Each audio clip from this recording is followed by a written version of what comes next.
Nothing kills desire faster than two people who are exhausted, they're resentful, and they're touched out, except maybe the conversation where one of them accuses the other of not loving them anymore because of it. So what I know about the human brain is that if you give it silence where desire used to be, it will fill that silence with the most painful story it can find. Something like they're not attracted to me anymore, or that they're just checked out of the relationship, or there has to be someone else, or worse, I'm not enough. And sometimes, but not always, that story is true, and I'm not going to bullshit you on that. But let's go down this Rolodex list of all of the reasons that so many of my clients are only learning about when they walk into my office, because we are collectively terrible at understanding desire, and the narrative that they don't love me anymore is what fills that vacuum when nobody ever taught us anything better. All right, buckle your seatbelts up. This is gonna fucking get rapid fire. You've got ADHD and executive function barriers, stress that's eating them alive, mental exhaustion, parenting hangover, hormonal chaos, depression, anxiety, rejection sensitivity, shame they've never even dealt with, hating their bodies, sex that hurts, feeling emotionally disconnected, being so fucking touched out by the end of the day that even a hug feels like too much, sex turning into another line item on your already impossible to-do list, medication side effects, running on 4 hours of sleep,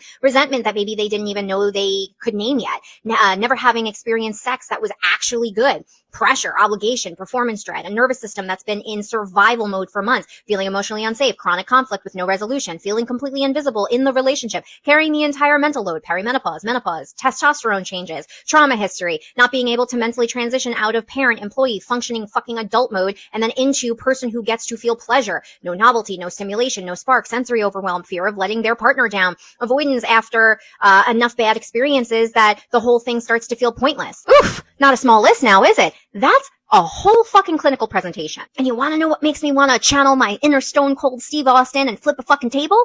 How often this gets missed, not just by the people living it, but by the clinicians that are sitting across from them. Because sometimes desire, it's not gone. It's the access to desire that's being blocked by a door that nobody, and I'm talking about not just the couple, the therapist also, that no one has this lens or framework to open yet. And that is literally why I am here right now at the STAR conference, why I'll be at ASAC next month. I'm going to be talking about my executive desire model because we need a shared clinical language for this. We need clinicians who can actually see what's happening underneath the surface instead of defaulting to the same tired explanations that leave people feeling like something is fundamentally fucked up with them or their relationship. And when someone doesn't have that physical, the emotional, the cognitive, the hormonal, the nervous system capacity to access the desire, that's a completely different conversation than not wanting their partner anymore. One is the capacity problem while the other is a feelings problem. And we keep treating them like they are the same fucking conversation, which is how we end up piling the shame, the pressure, the guilt, the distance on top of a system